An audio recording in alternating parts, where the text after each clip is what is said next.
It's a shared goal. We want this project, we are reaching out to 1 million people.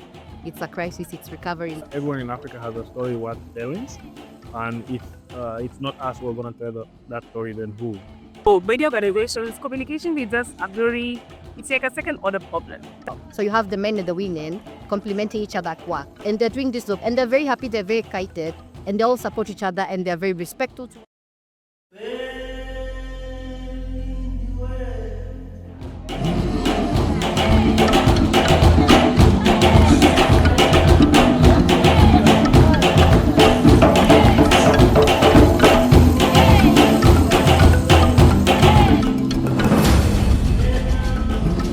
Hi, everyone. Welcome to Development Perspectives Africa. My name is Fiona Imbali. Today, we are privileged to have some of the top communication and international development experts, and I'm honored to host them in my show. Welcome. I'll let them introduce themselves. Martin. Thank you, Fiona. I remember the last time we guys were together in London, so it's good to meet here. Yes, after more than 10 years. Yeah, studying development, and now that we're actually going to speak about development, that's even going to be more interesting. Yeah. So, my name is Martin Namasaka. I've been in the comms field for about over 12 years, and I've been working across the continent. I studied development, but before development, I actually studied communications. So it'd be interesting to have further discussions on the intersection between communications and development. Welcome. Thank you so much. My name is Genevieve Zieri. I'm a program specialist and communication specialist for the humanitarian in the humanitarian world. And so I've worked in the United Nations. I've worked for like big development donors, and I've been in humanitarian and emergency settings for quite a while. And fun fact, I did not study communications in school. I studied international relations and an MSc in development management. So I feel like it's always important to have a balance between the two. In the different organizations, have people who have on-the-job training in the different aspects like communications. And then you also have them, they've gone to school to study what development management is all about and how it can actually drive sustainable development across the country. So I'm very excited to be in this panel. These are people who've also, graduated from the same school, so the London School of Economics. So yeah, we're all out here doing the best we can to drive sustainable development across the region. Yeah. Thank you very much. Actually, these are my friends. I was with Martin in the School of Journalism at the University of Nairobi. He was actually a year behind me. And the three of us were in the London School of Economics doing development management. So this is a top-notch team today, and I'm definitely very privileged to have them in our today's show. So I'll start with Martin. You have a big name. You have been recognized as one of the top 50 communication experts who have experience in Africa looking at how Africa rises. So what inspired you to do the international development and also communications? And what, in your experience, what do you think is going to be Africa's most important development, development endeavor as we go forward thinking about how Africa rises? Thank you so much, Fiona, and thanks for the recognition.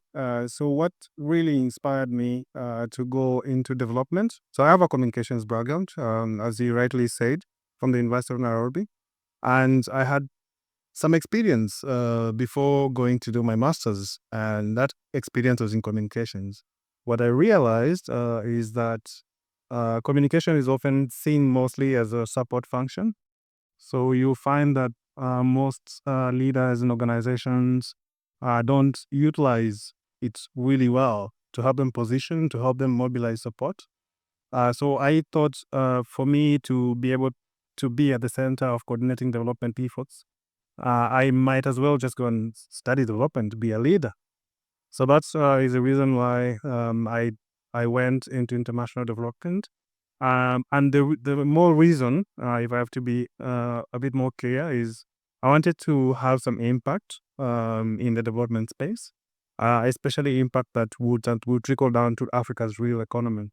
And I thought communication and how we tell our stories has a really big role to play.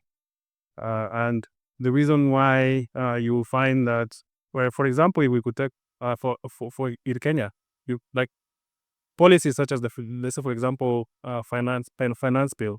Most of the policies development policies that are actually implemented in Kenya, most of them don't last out really well because effective communication was not strong enough, or it was not utilized to target audiences, to change perceptions, to mobilize support.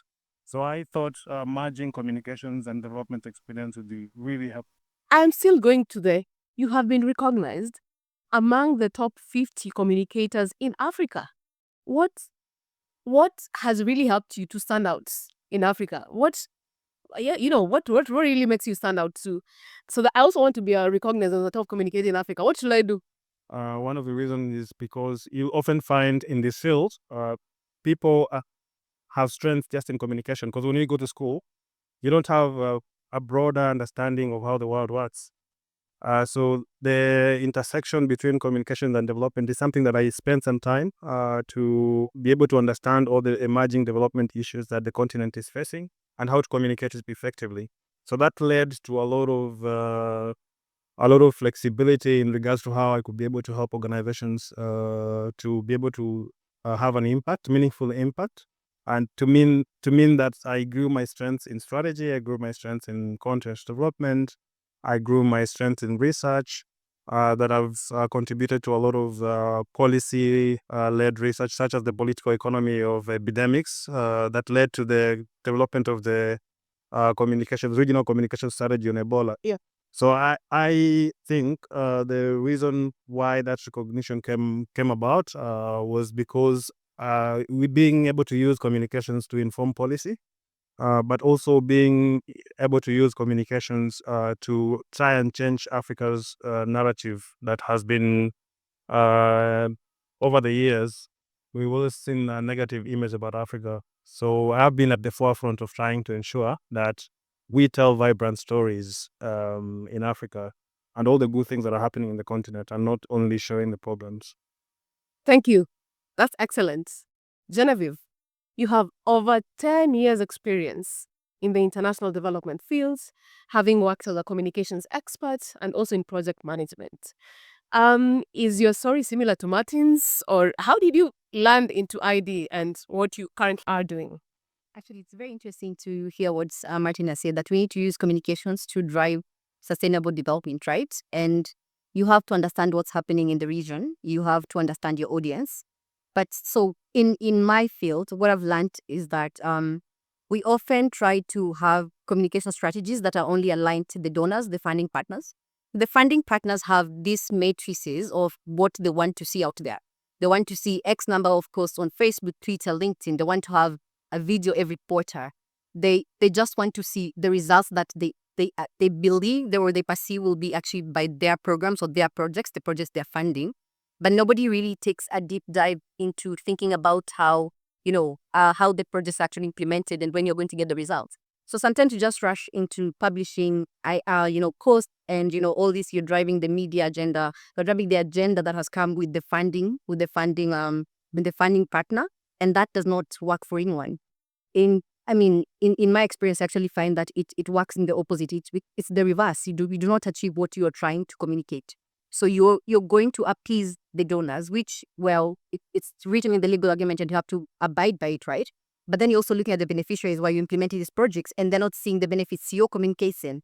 So most times when the communities are not being involved in, coming up with these policies, coming up with the strategies, coming up with the programs that benefit them, then we're not driving their up and sustainable development agenda the correct way.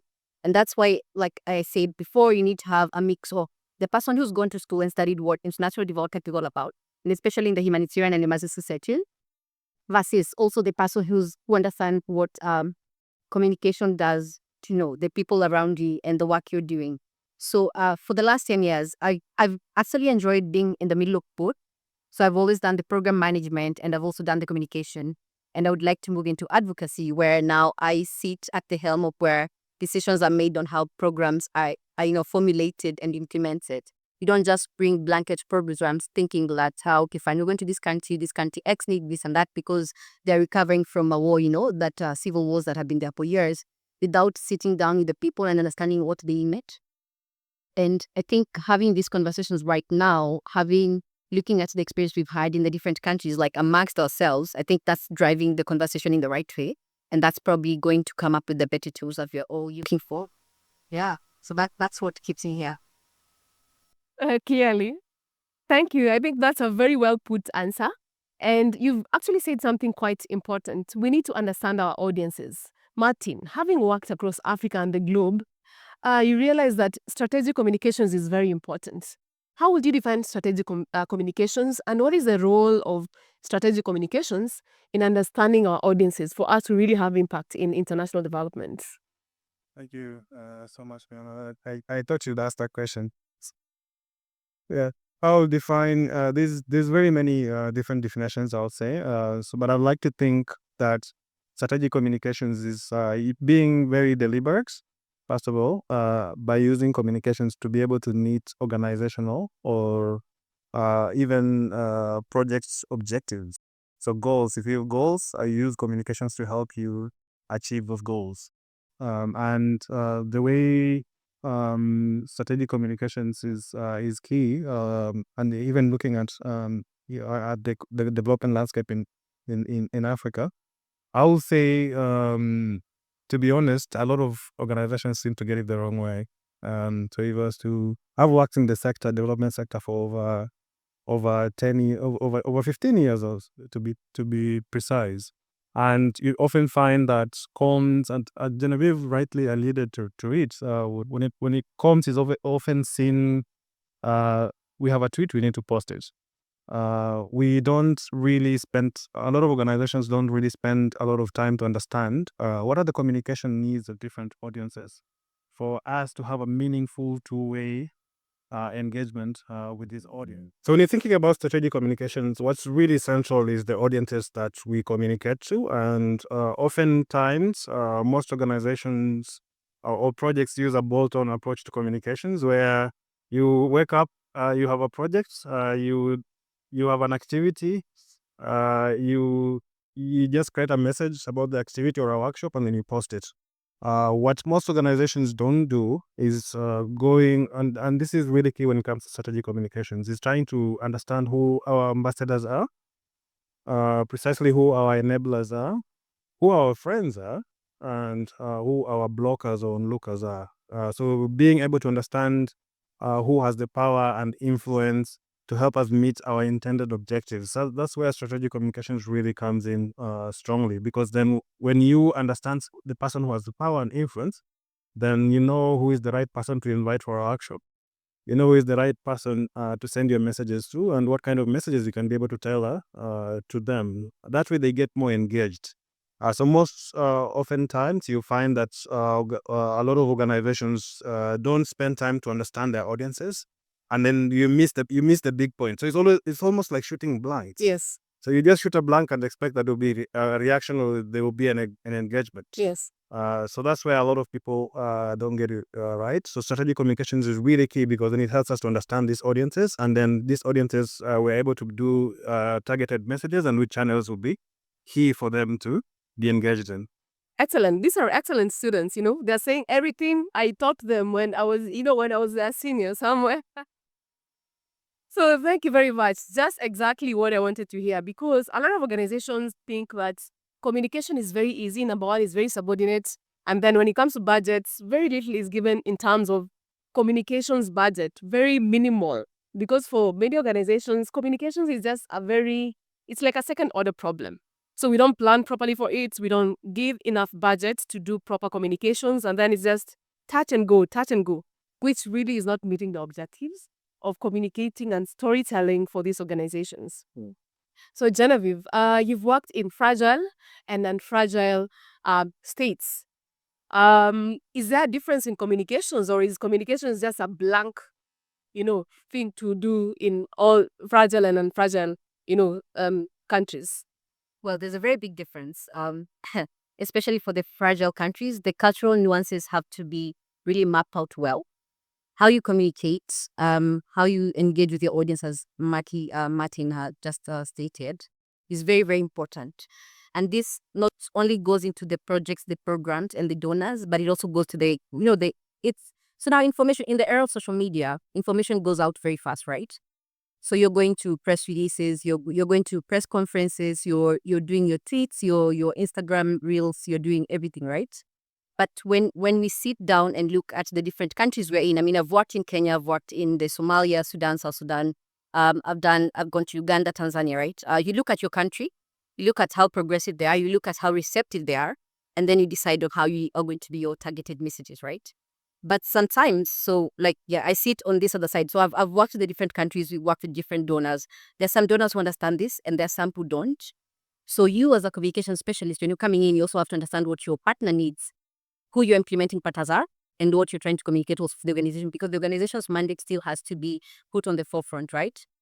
So what I've learned in the last, like, I think few years, I would do my research. I would look at the emerging trends. I would look at the trends that are across the globe. I would look at what works best for the country. Right now, people are posting everyone on TikTok. TikTok is now like the big face, but people also posting on LinkedIn, right? So you always have to tailor your messages based on the different audiences, because, okay, fine. Say I was in South Sudan, and if I post on LinkedIn, the donors in New York and Denmark are going to see the messages more, right? And if I'm in the remote village in South Sudan, they will be using radios and, print media, the different posters. So for somebody to come into the organization and try to drive the change, you have to have the different messages for the different audiences, and also understand where this information is going to go to, because it can also land in the wrong hands, right? So you also have to be very, very careful. And as Martin said, you don't just rush into putting information out there. You have to sit down, reevaluate, and then you put it out there. Because if you fail to do that, then you get in trouble for prematurely posting a story that has not been verified, not having, like, legitimate quotes from the beneficiaries. And in my line of work, one time I tried to do something different. So I was doing a humanitarian story, and I got very nice quotes from this, person in the village, and it was in their local language. And I faced so much criticism trying to have that story with that quote, even though there was a translation. And my superiors thought that, well, we are communicating to you cannot communicate to the people here. But I urged them to try. It was like a pilot run. Let's put it out there and see the kind of engagement and reaction we have. And funny enough, that was one of the most compelling stories that we had. And the people in South Sudan actually felt like they were being heard, that we were telling the stories in their voices, in their language, in their nuances. And you're not forgetting that, yes, you've come from far, you are giving us the development aid. We are grateful, we appreciate it, but you're also sitting down with us, you're listening to us, and you're putting our messages out there. And it's not all glue and dull stories. Some of them are very good stories of resilience. They've crossed the borders, they've gone to study Uganda, they've come back, they're now working in their countries, they want to see development and sustainable change in their countries. So these are some of the stories we need to be talking about, and we should not shun away from talking about them. But it also takes like a different kind of person to sit down and think, you know what, this has not been done before. Let's try it. Let's see how it plays out. And I think it's a good decision, because we are talking to the people and we are here for the people. So yeah, it also takes, as a comms personnel, you just have to sit down, evaluate your options, and have the convincing arguments for the powers that be who may not see it in that light. Yeah. Very well said. I will still be on you and ask, of course, when we are doing communications, we need to convince our bosses that this is the right way to go about things. But it's not always easy to convince them, especially now that we are dealing with a lot of donor organizations, and they may want communications to go in a certain way. And you, having been in the fields, having worked in Africa, you realize that this may be better than what they are actually saying it should be the best way to go about it. How do you convince your boss that this is the right way to go about in terms of communications? Not just about you're talking about how many tweets, how many Facebook posts, how many reels, but let's talk about the impact of what we are doing and communicate the stories. What has worked for me is I always do my research. So, well, we have technology that, it gives you the content, the trends across the different platforms, right? It also breaks down information by age group and what people might be, what they might be looking at, right? So even when you're posting the content, and so it's very important for you to also differentiate the content you're posting. LinkedIn has a different nuance compared to X, TikTok, Instagram. Instagram is all about the visuals, right? YouTube, you can have your longer videos, you can bring everything, a holistic approach, you can have everything there, right? So sitting down with the bosses who may not understand all these platforms, what has worked for me, especially with the different managers that I've actually had, let's say in Kenya, in Somalia, and in South Sudan. So for me to be able to convince him that this is going to do very well, the engagement had to be also very, very good, right? And I also used my local networks to drive the just to get better engagement. So once you put the information out there, reach out to your contacts, ask them what they think about it, right? Don't just rush into posting. And sometimes I would actually even do a dry run, or I do a post. I go around the office with my laptop, talking to the different colleagues, the nationals especially. Like, what do you think this looks like? Like, does this look like something your grandmother, your sisters out there would be reading and looking at and thinking, oh, wow, my son works in this organization that does this and that, right? Just do normal research. I was not investing a lot of money and time in this. It's just talk to the people. The people around you actually your best resources for some of this dry run. Just put it out there. Just go talk to the people. Even every time I did especially like a video story as well, before I even sent it to the bosses for the first approval, I walked around with it. I went to the different people, talked to them. I looked at the script, like come back with video information. So by the time you're presenting that as a solid argument, you've done your research, you know why it will work, and it will always work. It's always worked. It always worked. Lovely. I'm sure Martin has. Yeah, maybe they come in also. So in terms of how to convince your bosses, I think one of the critical things to try and understand is what their vision is. So trying to understand where they're coming from. So having that clear is very important at the very, very initial stages. And then just being very clear that this might be what professional comms looks like, and how they would support that vision. So if you're able to balance that, because sometimes leaders do come in an organization with their own interests. Some only want you to focus on posting their tweets about them in workshop. Yeah. It becomes more of a visibility for them as opposed to an organization. As a professional, you've got to distinguish between the two. But understanding their vision is very critical, so that you can get their support. And also getting to demonstrate value. So you've got to show him that if we went this direction, which is more professionals, we might be able to benefit this way. In the event that it becomes very difficult to convince them, I think it's always better to also get other professionals outside who have done something really good, but might align with their vision, to show them that this is how it can be done, and for them to give you their support. Because what's critical for you as a comms professional and as you're working with a leader is that they can support you and they can give you the resources that you need. Yeah, very well. You've got to be aligned. Yeah, lovely. So she also spoke about the advent and the rise of digital media. So with the rise of, the TikToks and the Instagram and the LinkedIns, what do you think has been changed over time that you have experienced in the international development space? And also, are African governments leveraging the digital tools for their own good? Yeah, thanks. That's a really good question, and it's a current issue, and digital communications is really picking frames. And even we've seen with the growth of AI, Yes. and how we can be able to use it for communications. Also, that's a current debate. Yeah. In terms of use, I would say a lot of organizations are using it, but it's better than traditional Media. media. Yeah. Because before it was more of a one way of communication, but now digital communication presents an opportunity where we have two-way. If you post something online, for instance, on Facebook, you're likely to get a response from someone, but it becomes more of a two-way engagement, and then you can respond to them.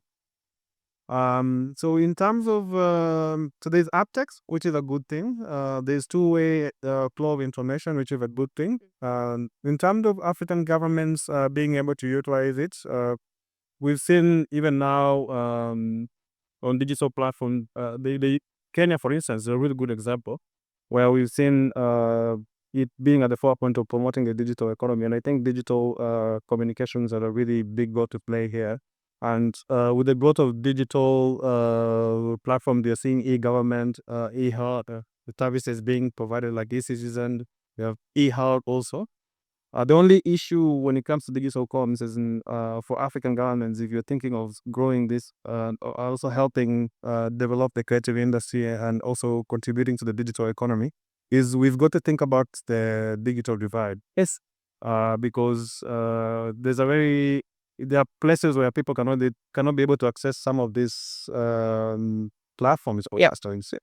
So we've got to think of how we balance as communicators. So some places might be better, not necessarily just using the digital platforms, but going to grassroots channels that will ensure that we are not leaving behind people who don't have access to the platform. Yeah. So as digital communication grows, let's also think about being clear that we're addressing the Digital. inclusivity component of it. Yeah. Yeah. There was a time in Kenya, I think more than 5 years ago, where we had digital villages. And it was actually a good, it was a good progressive way of thinking how to ensure inclusivity in terms of internet usage, even in the rural villages. I'm not so sure how that program, do you have an idea if we still have them? I don't know if we still have them. Genevieve, to 10%. No, but here's the problem with the African governments, right? And when we try to talk about technology and everything that's happening in the world, right? So we try to rush in to catch up with the trends, right? We come up with these systems, and then we don't give it time to go. We don't do our evaluation. We also don't customize it to what our needs are, right? So we're not tailor making it to our own need. So every year or two, they come up with this new fantastic program. 2 years later, somebody comes up with a new one. So it's always like you're trying to always repaint the wall pink, brown, yellow. You're just painting different coats of color on a system that could have just worked very well, and you just need to tweak it to your need. I feel like that's one of our biggest challenges in the continent, honestly, because we definitely come up with good ideas, but they don't last. They don't take long to actually see them come to fruition. And then a different government comes in and they want to get rid of everything that was done before, and then we're starting afresh. We're starting afresh with your different agenda items, that kind of thing. That's what also makes our development progress a bit slower than it should be. Because ideally, a system was working 60-70%. Why do you tear it down to start a fresh one? You're utilizing resources that are not there, right? Yet you can just build on existing systems and make it work for you. Yeah.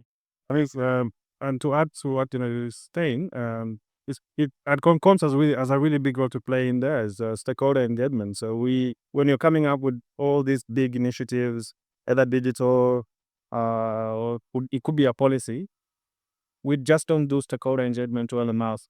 And comms has a really big role to play in there to ensure that these people can indeed can walk the journey. You can walk the journey together with the government or development actor. So they need to utilize comms more to ensure there is proper stakeholder engagement for ownership. Yes. By people who are intended to benefit from the initiative by the time. Yeah. Excellent. Everything is just excellent today. So, Genevieve, while Martin chose to work in top destinations in international development, you chose hardship.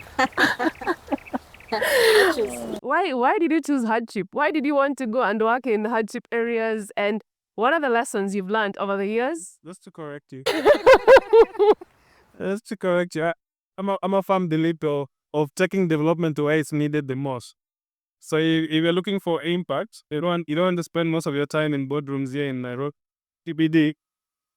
I think at a certain point you've got to ask yourself the question: are we taking development to where it's needed the most? Are we taking development to Africa's real economy? Yeah. Which is, if for instance, why in Nairobi here, like even here where we are, you could find that the tap is running, that go to north the assholes that arid regions in Kenya.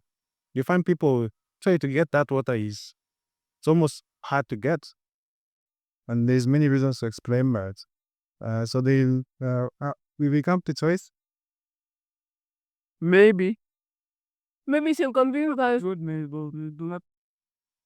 She should tell us why hardship and what are the lessons you've learned over the years on implementing successful projects in these areas. So yeah, let's not touch. Let's say the region. I've just gone across this African region, right? Let's say charity begins at from right. I understand the landscape better. I have gone to school here and abroad. I have been in classes in boardrooms with different people from different cultures, right? And for me, I think it's very important to go closer to where you, not where you're going to be celebrated, but where your impact is going to be felt the most. As an African woman, going to the rural villages in South Sudan, going to northern Uganda, you can absolutely, you know how to approach these communities, right? I may not be an expert, not all of them in the cultural, the cultural issues and the And anthropology and all that. Yeah. but at least you know how you need to approach people from certain regions. This I think makes it easier for you to get there, convince them about the projects you're trying to implement and why it's important for them, right? And you also have to look at whether the project actually linked them. So what I've done, so I've selected. I can't really say I've selected my employers very well, but from all the roles I've had in the last 10 years, my roles have been very development focused, and it's sustainable infrastructure development, not projects that will be there for years. Projects that you will see the impact later. Like I will go back to South Sudan right now and tell, oh wow, this is the road to build here with funds from the EU, or this was done by this and I took part in this, and that we have a bridge that now crossing across, the different countries and traders, you can actually see trade happening, right? So I've carefully selected the kind of roles I've worked in for years, and I'm glad I was in a position to actually use my experience, my, like school experience and like on the job experience. I've also worked for NGOs. I work for like a health NGO in Kenya as well. So I use all my experience. I put it all together in one basket and say, you know what, I'm bringing so much value than just communicating. I'm also keen on program development, right, and business development. And I enjoyed being at the forefront of actually formulating some of the programs we've implemented in some of our countries. And that speed is very instrumental in, just shaping my career and looking at development in a different way. I've been in situations where a funding partner came up with a project that was not going to bear board in one of the villages we're going to implement this. And it took a while for them to actually, for us to tell them that this was not going to work. And then I spent weeks and months going to the field, talking to the different communities. Community engagement is very, very important. Go to the communities, talk to them, come up with your short videos, your short scripts, your, like everything translated from the local languages, and show it to the donors on why their program might not work. It might take time, but you're better off not just rushing to implement a project on the onset. That's because the donor says, oh, here's the money, do it, take the money, do it now.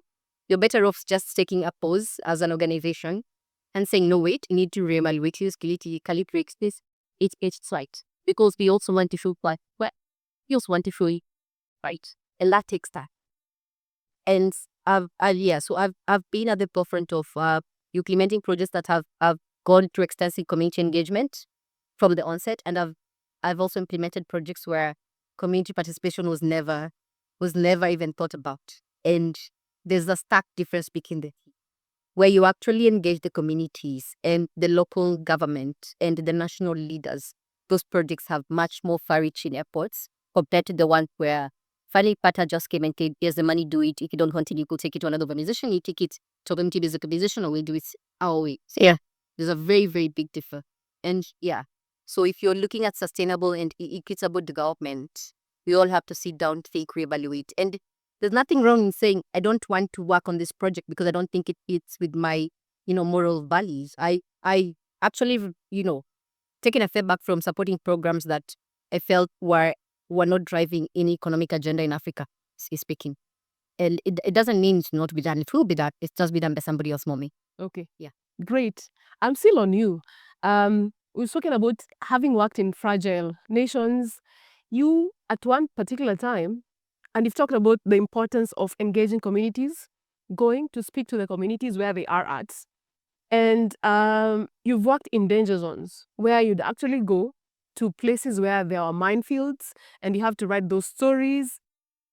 Sometimes it's like you're facing death, but you're going there.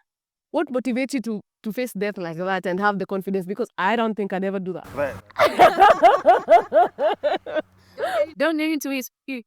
Just warning. You've been warned. Don't get into it.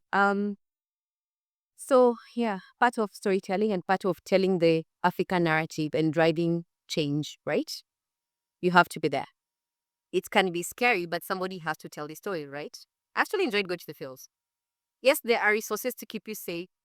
Because you're an adrenaline junkie. Yeah, that's also possible. I'm not gonna deny it, but yeah, somebody has to do the job. But if yeah, it can't be anybody else. So it had to be me. But I actually enjoyed going to some of these places. And so what was very interesting was the fact that okay, like let's say, well, South Sudan, for instance, right? When I interview some of these people, you have very bold women who are actually at the forefront of removing these landmines from their community.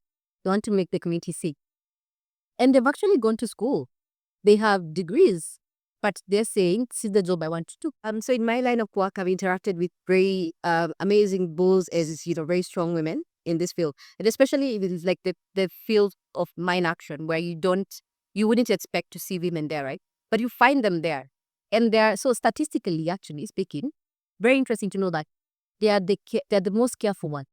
They've never had incident and accident rarely happens to the women because they're very captive, they're very natural. They follow the rules to the latter. No, like they know the rules. They've been trained. They know this is how it should be done, and they're very methodical. They're very careful, and because they also know I have to get back to my family, right? So going to some of these places, talking to these women is very encouraging, and somebody has to tell their stories. And I genuinely enjoy just being in the middle of all of that. And I think a year and a half ago, I interviewed. So I went to the fields, and I didn't even have it. I went to the field for something different, just going to evaluate a project.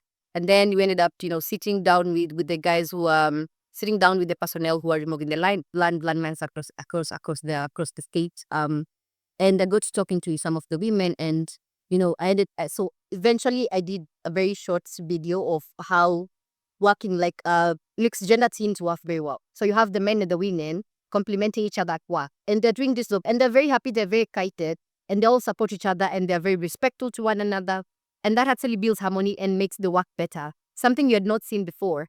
And just sitting down with them, and then I talked to one lady. She's called Lily also. She has a degree in international relations, and now she's moving landmines in South Sudan. So these are the stories that, just get me excited to wake up in the morning and say, you know what, I'm going to go to Singilo, I'm going to go to his place. I need to get some nice castle stories from the people who know what they're doing. And these are the people who will be driving sustainable development in their countries. I wouldn't even need to come from Kenya to go to some of these countries because we already have resources that are very capable of doing this work. But if you don't share their stories, if you don't put these nice dirty stories out there in the world, nobody will know that this exists. And that's where we're here to do that. Let it go in, do your story, leave them and make, yeah, you're good. Good to go. You have people who are very capable here, and they'll be running the next digital media transformation in your culture. So what? Simple as that. Well, we move out. Yeah, why didn't you call Martin? Because he's actually very excited Yeah, about quite, Very all ready. this. Very ready for yeah, yeah, I'm quite go excited. Yeah, I'm impact excited, the honestly. Yeah, communities. because in my line of work, I don't do that. Most of the time, you often find me in boardrooms, But, talking about strategies that we've not even engaged the community. Here's the thing, Fiona, and to respond to what Genevieve just shared. I think everyone in Africa has a story worth telling. And if it's not us who are going to tell that story, then who? Yeah. So for communicators, the challenge is always upon us. If not us, Yep. who? If not now, when? Yes. We've got to tell these stories, to change the narratives, to be able to show even development actors that this is what's the direction of travel that we should be taking in regards to even our policies. And the stories carry so much weight. Someone has got to tell them. Very well said. Still on crises. You were part of a team that developed the regional Ebola communications and prevention roadmap for Africa. What are the key communication challenges during the crisis, and how did your team overcome them? Oh, thanks. That was some times back. When we had the Ebola outbreak in West Africa, and it just happened that Uganda had successfully managed to contain the outbreak. So in terms of communications, what happened is I think it was just sometimes in 2013, 2014. We got together. I was working for a non-governmental organization that sent me to Senegal to work with other regional bodies such as the WHO, African Union, the African Development Bank, and many other communication professionals. So we were brought together to develop a regional Ebola communications strategy. One of the key things that came out that was a challenge was Ebola has a lot of cultural Yes. issues. Yes. The stigma also involved. There's a lot of misinformation. So these are some of the biggest challenges that we had to deal with. It's not any ordinary comms strategy that you would develop. Yeah. This is more about behavior change because some communities, their cultural practices demands that they have to wash the bodies of the people who have passed on. So imagine coming into contact with someone who's really Yes. sort of Ebola, right? Yeah. And trying to change that behavior. It was not easy, but a lot of the strategies relied more on messaging. So how we did our behavior change messaging using survivors more Yeah. to tell that story was Interesting. something that we depended on a lot. And also the religious leaders, because Quite important. the religious traditional leaders. Yes. Or some people felt that this was more of a foreign. The misinformation was that this is more of a foreign agenda that not was brought to us. Yeah. Just the same as COVID. That if we use traditional medicine, you're likely to be able to heal better. So try to change those perceptions, called for involvement of a lot of local actors, understanding the local context more, and relying more on community channels. Yes. We did. So radio, Quite important. not conventional. The traditional. Yeah, more traditional Radio. Worked really well. And using faith-based organizations, even pastors who are really respected in the community, but the community listens to them more than they would listen to a foreigner coming to tell them that you need to change your behavior. You should not wash the bodies issue. Yeah, so that's how we were able to adapt our communication strategies using more of the local context and knowledge, more than relying on new channels and new ways of communication. Very well said. I remember I once worked for an organization, and you were talking about, even in my university, we did a very big project on behavior change communication. Behavior change communication takes time. So for you to change behavior of a community, can you imagine me, who has gone to school? It will take years to even for me to think about, if I wake up in the morning, I have my own schedule of how I do things. To change what I do takes time. So what if an organization comes to you today and tells you, Martin, I want the behavior of these people to change within 1 year, what will you tell them? I'll tell them first that we need to understand why they're having this behavior, and before we even decide to come up with a strategy to change the behavior. Yeah. Because if we can't understand the reason why, maybe they're doing it for very many reasons, then it becomes almost impossible to impose a strategy on them. Yeah. So that's the first thing. Being able to understand the local, like the local issues that they deal with, that informs the behavior. It could be economic, it could be social, and that understanding is really critical before devising any strategy. Yeah. So I'll tell them that, and I'll tell them to be patient, because it's something that could take years, and also that they need to be willing to invest in risks to ensure that we craft messages that are tailored to this particular audience. Yes. Because usually, most of the time, what is often misunderstood in the development space is the contextual understanding. Or we often come up with strategies that are not tailored to address specific issues. Yes. So maybe it's work somewhere else. We often think that it will work. It's gonna work. Actually, it can work in this village and not work in the next village. Yeah, and in Africa specifically, you find, because even in comms, so tailoring messages to local languages. Yes. Mostly you find it's French or English. If we forget that there's Portuguese, We forget that there's over 2,000 languages, and also in Africa, and then there's dialects. There's so many. Yes. So being able to tailor our messages to meet the needs of this specific audience takes a bit of time, and it's quite an investment. They've got to put in resources. Yes. Thank you. We always talk about resources, especially in the comms fields, because it's usually, we just want a press conference. So we'll give you maybe $2,000 or $1,000. You go and ensure that you get as much visibility as possible. And it's just little resources here and there, but really no budgets specifically put aside to ensure that if, for example, you have a crisis, we already have a crisis strategy in place and how we can go about this, and just ensuring that organizations are well prepared, and if you want to have proper comms, we really need to have proper budgets. Yeah, we've got to have proper budgets, and the budgets grows from the comms strategy. So if you don't have a comms strategy, you can't budget properly, because comms is expensive. And what a lot of organizations don't realize, having one person on a desk, is not a fully functional comms. Yeah. They've got to things that in the industry, the skill sets are different. There's strategy. You often find that someone who has good strategy skills is someone who's been in the industry for a long time. Like you. Yeah. So that then having that one person might not do everything in comms. Exactly, might not do everything in comms. Yeah. So there's strategies, there's branding. Yes. There's content. Content development is broad. Yes. Because there's visual component to each. There's the audio component to it. There's the graphics design.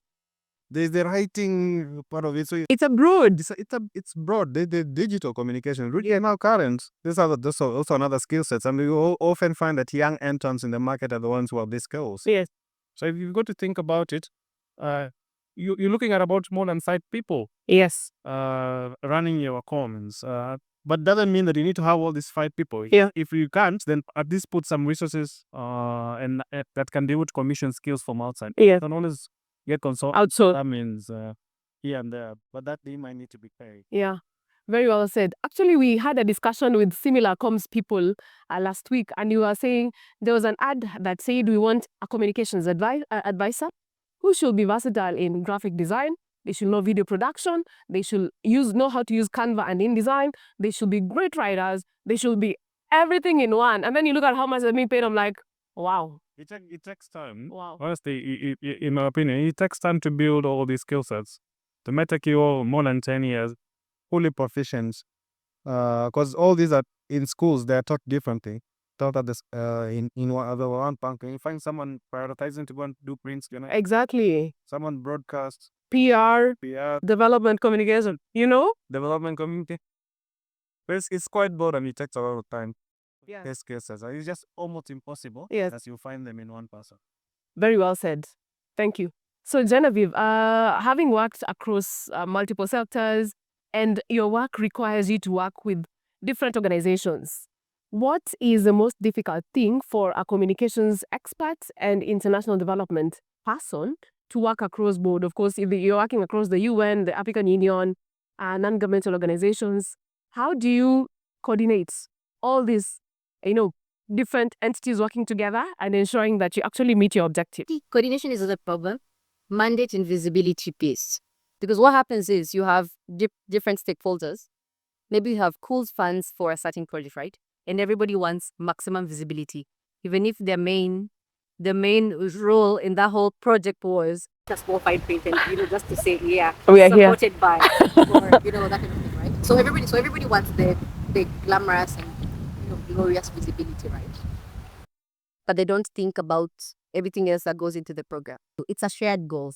We want this project. We are reaching out to 1 million people. It's a crisis. It's recovery. So yeah. Just make sure that everybody gets a piece of what they want, right? Somebody just maybe wants a mention in a report. That's okay. Somebody says you cannot have this logo next to this one and this one when you're doing like your press releases and you're doing your press conferences and whatnot. Yeah. At the end of the day, you always have to understand your partners. You always have to understand everyone, and you always have to strike a balance. Somehow you eventually do it. Martin, I want you to tell me something still, because you've also worked across the sector and of course coordinating the various entities. What are the challenges? Because sometimes you even call for meetings and you only show up 2 people.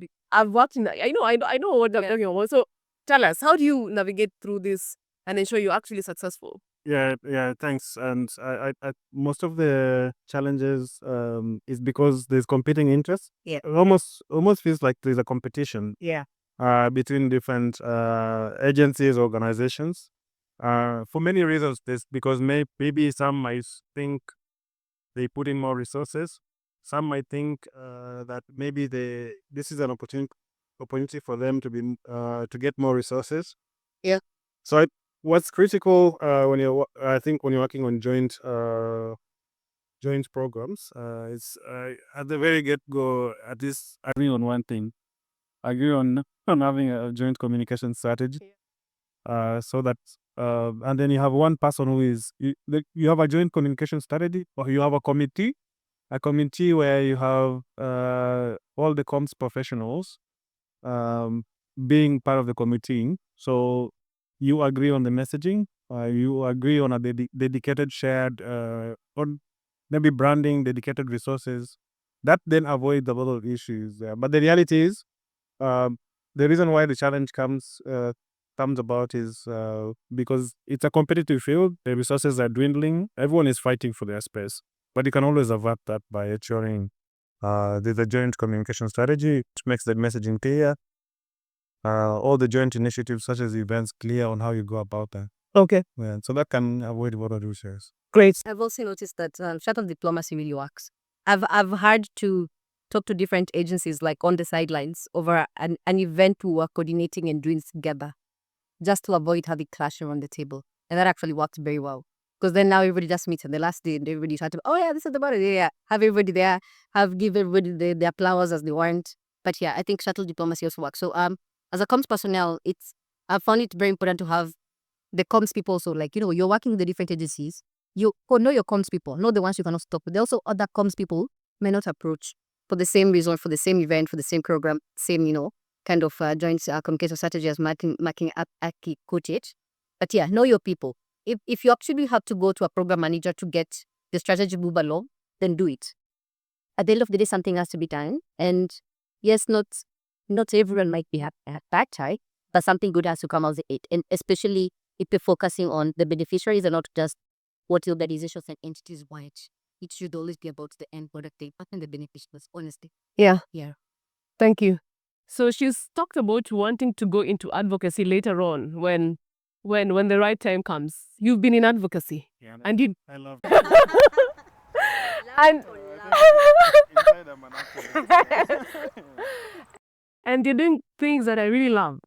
Climate change. You once were in a team that talked about let peace win, and you were talking about 15 billion trees. Tell us about this project and what are the successful, tactics to ensure proper advocacy is done so that she can learn on how to go about the advocacy. Yeah.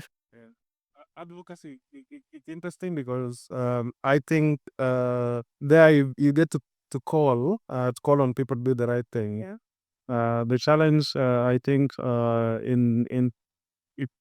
if most development organizations, their mandates, depending on the mandates, some are mandated to just maybe accompany the government to deliver development results. Yeah.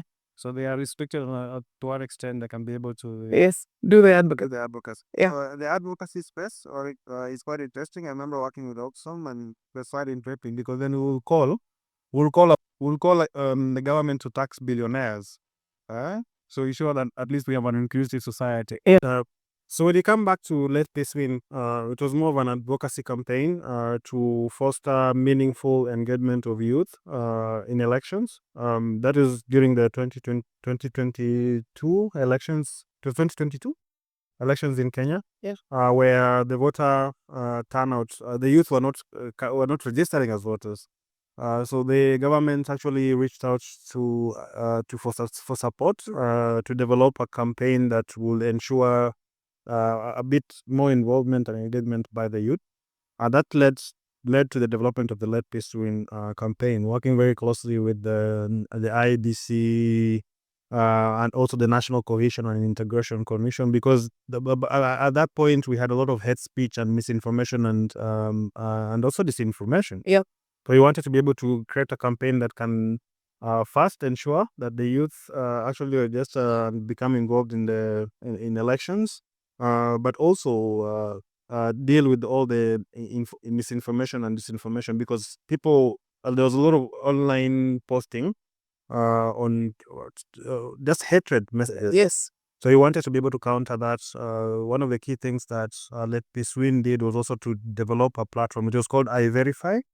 So I Verify was verifying all the information that was being posted online. If it's fake, you get the fake side. Yes. So it was central. So we'll always counter any hate speech. So we've got to, if you're in this space and you're doing advocacy campaigns for the right reasons, disentangle. You can't mix politics and good initiative. You've got to balance at what level politics can be engaged and where it cannot be engaged for them to be effective. Because at the end of the day, it's about the goal that we want to meet, not about our own personal political ambition. So you got to think about those when you're doing advocacy. Thank you. Have you learned? Yes, sir. Everybody has different researches, right? Mine don't align, then we're not very pepper beyond good. Yeah. Thank you. So you've been, in a couple of weeks, we will be celebrating International Women's Day and 30 years since Kenyan women went to Beijing. So my question is, having been a gender focal point in one of the organizations you worked in, what are the best strategies of ensuring proper gender mainstreaming in international development projects? Don't leave out the men. Yeah, seriously. But seriously, I know this sounds like a joke, but have both genders on the table. Be very honest. Like I've just mentioned how I did the video on mixed gender teams and how they worked coherently together, and people did not see that view. Nobody had even thought about it in that angle.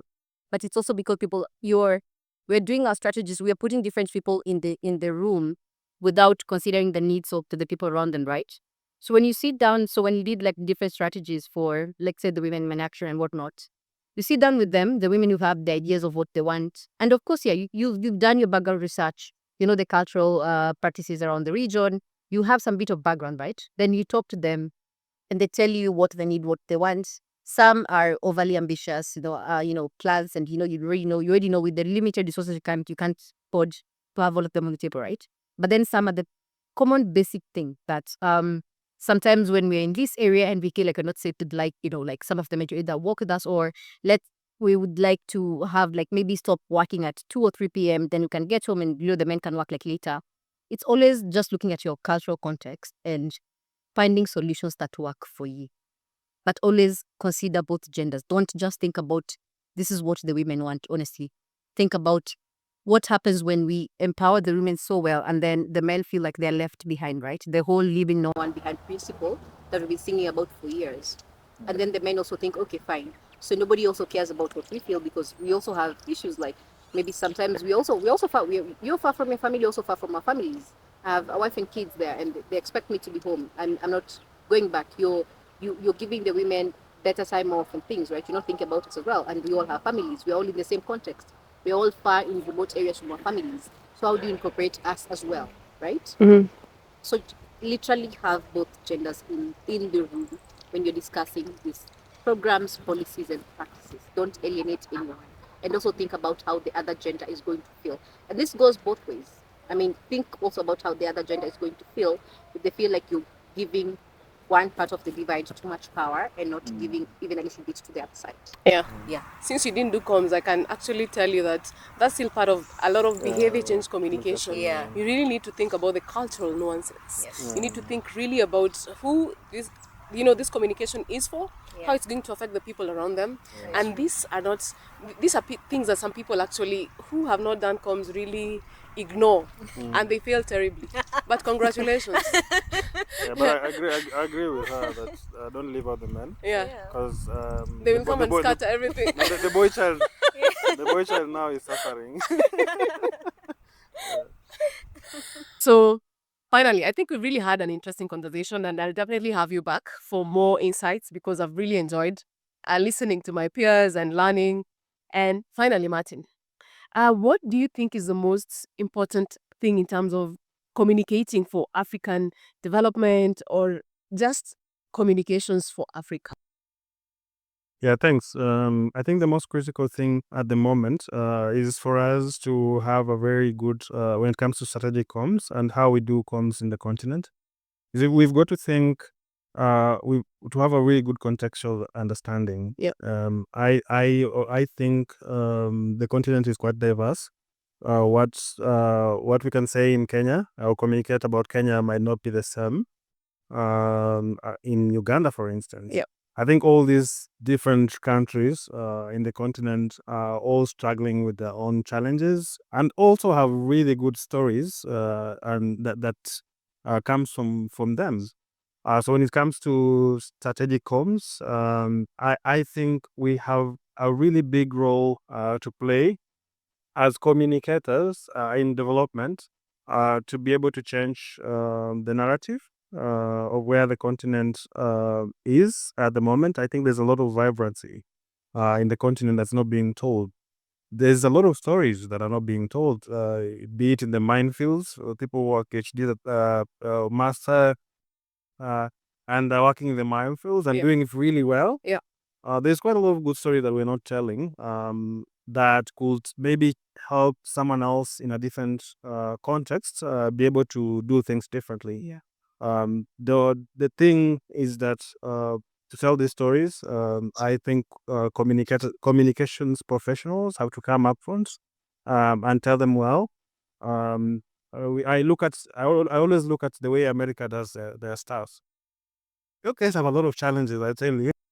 They have a lot of issues that they deal with as a country. Yeah. But what they have mastered well is how they tell their stories, and you see them in Hollywood looking at being portrayed as a superpower. It's all storytelling, yes.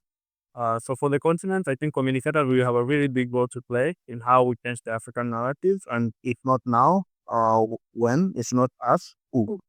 So finally, tell us, what do you think is the most underreported story in Africa, and how should we go about ensuring that we do proper communications for these kinds of stories? Women's sexual reproductive health. Yes. So over 10 years ago, I worked in a health NGO, and now years later, in 2021, Nana Dako published a book about the sex lives of African women, and across the continent, you see how when women have to make their sexual reproductive health choices, they still don't have all the resources. We've not done enough research and development to accommodate the African women, right? And this is a development issue because the women are also getting into the workforce. They're getting challenges. They're getting left behind at some point when you decide to go a different direction. I want to have a family, I want to do this. Then everybody around you automatically thinks you need to take a step back. You're no longer able to do some of these jobs. Like somebody would think, right now, I can assure you, nobody else is going to send me into a dangerous field because they think, no, I don't think she'll go. She's likely to be a mother. She's likely to make this choice and maybe not even deliver on the job, right? So that, I think, for me, is very crucial in also understanding and driving sustainable development. And if we leave that behind, then we are really blocking out a very large, big group of people, and it's to our nation's disadvantage. What a way to end the show today. The sex lives of women in Africa. This has been an interesting conversation. I really have enjoyed myself.